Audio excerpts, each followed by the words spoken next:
మా ఆయన పేరు ప్రభాకర్ రెడ్డి, నా పేరు రాధ. మాకు 2 కొడుకులు, 1 కూతురు పెళ్ళయింది. గత 31 సంవత్సరం నుంచి మేము ఈ ఇంట్లోనే ఉన్నాం.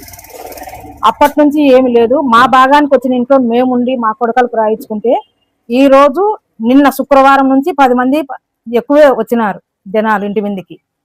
మా మామ, మా ఆడబిడ్డ, మా మరిది తోడుకొని పంపించినారు. మేము పోలీస్ స్టేషన్కి పోయి కంప్లైంట్ ఇచ్చినాం.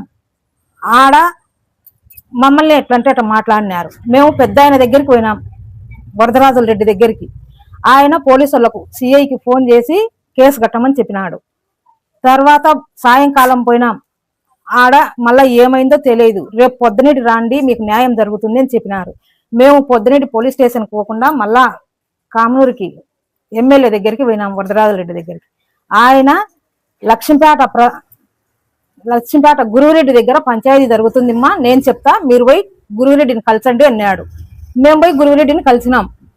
మళ్ళా రాత్రి సాయంకాలం ఫోన్ చేసినారు పోలీసు వాళ్ళు, ఎస్ఐ, మేము బయట ఉండాము, వచ్చాము అని చెప్పినాం. ఇట పంచాయతీ మూలకంగా పెద్ద ఆయన దగ్గరికి పోయింటే పంచాయతీ చేసుకోమన్నాడు. లక్ష్మీపేట ఆయన దగ్గరికి పోయినాము, మేము వచ్చాం సార్ అని చెప్పినాం. ఇప్పుడు మళ్ళా పొద్దున్నే మా ఆయన కూడా ఇంట్లో లేని టైంలో మళ్ళా వచ్చినారు జనాలందరినీ తొడుకొని దౌర్జన్యం. ఆయన పొద్దునీడి కూడా ఈడ కూర్చొని మీరందరూ ఎవరు ఎందుకు వచ్చినారంటే ఎస్ఐ అంట, నాకు పేరు తెలియదు ఏ ఎస్ఐనో. ఎస్ఐ చెప్పినాడు అంతా మనకే చేస్తారు, మనల్ని ఎస్ఐఏ పంపించినాడు, ఈయనే దౌర్జన్యంగా ఇంట్లోకి పోవాలా అని 10 మంది వచ్చింటే మా ఆయన లేడు కాబట్టి, నేను ఒక్కదాన్ని ఉండ కాబట్టి నేను వాకిలు వేసుకొని లోపల ఉండా. డాక్యుమెంట్లు ఉన్నాయి. గత 30 సంవత్సరాల ఇంటి పన్నులు మా ఆయన పేరుతో ఉన్నాయి. ఇప్పుడు మా పిల్లల పేరు మీదకి ఎక్కినాక మా పిల్లల పేరు మీద ఇంటి పన్నులు ఉన్నాయి. ఈ ఇండ్లు మేము లోన్ లో కూడా పెట్టినాము, మాకు లోన్ వచ్చింది. అన్ని మా దగ్గర పర్ఫెక్ట్ గా ఉన్నాయి. మాకు వాళ్ళకు ఏ గొడవలు లేవు సార్. మేము 31 సంవత్సరం నుంచి ఇంట్లోనే ఉన్నాం. ఇది మొన్నటి నుంచి వచ్చింది. కనీసము ఎమ్మెల్యే గారు చెప్పినారు పంచాయతీకి, ఆయన దగ్గరికి లక్ష్మీపేట గురుడి దగ్గరికి పోయినామని చెప్పినాక కూడా పోకుండా వాళ్ళు ఇన్ని వచ్చి ఇట చేసినారు. ఎస్ఐ మమ్మల్ని పంపించినారని వీళ్ళు మాట్లాడినారు. నాది తప్పు అయితే కనుక మా ఇంట్లో సీసీ ఫుటేజ్ ఉంది, మీరు చెక్ చేసుకోవచ్చు. ఎంతమంది వచ్చినారు, వాళ్ళు ఏం మాట్లాడినారు, ఇక్కడ ఏం కథ అనేది మీరు సీసీ ఫుటేజ్ చెక్ చేసుకోవచ్చు. ఇంట్లో మగవాళ్ళు లేనప్పుడు ఎందుకు గాని వచ్చినారంటే వాళ్ళు కూడా మమ్మల్ని ఉపరించినారు. సీసీ ఫుటేజ్ ఉంది అని చెప్పినాక ఇక్కడ లేకోకుండా అందరూ చాలా దూరాన్ని ఉండారు. చాలా మంది వచ్చినారు.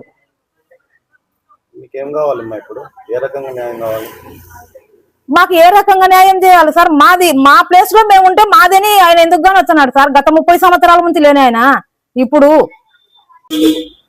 మా భాగానికి ఈ 2 ఇండ్లు, మా మరిది భాగానికి అవతల ఖాళీ స్థలం ఇద్దరం అమ్ముకున్నారు. వచ్చింటే మా ఆయన అవతల రాయించినాడు. మా ఆయనకు రావాలా? రాకోకుండా ఆయనకు పెద్ద ఆయనకు బతుకు తెరువుకు కాకిరేనిపల్లె కాడ ఇండ్లు, 4.5 ఎకరా భూమి, 40,000 లెక్క, మా ఇత్త దగ్గర ఉండే బంగారు, ఆయన ఇన్సూరెన్స్ అన్ని మేము ఇచ్చినాం. అవన్నీ అమ్ముకొని వాళ్ళు ఏం చేసుకున్నారో ఈ రోజు మళ్ళా ఈ మూమెంట్ లో నిన్న మొన్న శుక్రవారం నుంచి మళ్ళీ మా ఇంటి మీద వచ్చి. ఒకవేళ వాళ్ళకి హక్కు ఉంటే ఇన్ని రోజుల నుంచి ఎక్కడ పోయినారు? మా పిల్లల పేరు మీదకి ఎక్కించుకొని కూడా మేము గత 4 సంవత్సరాలకు ఎక్కువ అవుతుంది. ఇది 4 సంవత్సరాల నుంచి లేదు. ఈ మధ్యనే గురుశేఖర్ రెడ్డి, రంగసాయిపల్లె గురుమోహను, రామాదేవి, వీళ్ళందరూ, చిన్న గురువురెడ్డి, వీళ్ళందరే మాకు టార్చర్. గురుదేవి గురుశేఖరు చెప్పినట్టు వీళ్ళు ఆడుతున్నారు. గురుదేవి మారంరెడ్డి, గురుదేవి ఆయన గురుమోహను ఈమె ఆడికి పోవడము, వీళ్ళతో ఇది చేయిస్తున్నారు. ఎమ్మెల్యే దగ్గరికి పోయినామయ్యా.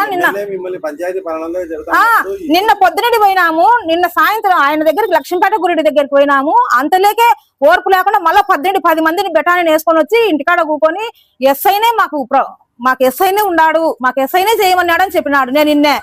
నేను అది ఫోన్ చేసి చెప్పిన, ఒకవేళ నాది అబద్ధం అయ్యేట్టుకంటే మా సీసీ ఫుటేజ్ మీరు చెక్ చేయొచ్చు.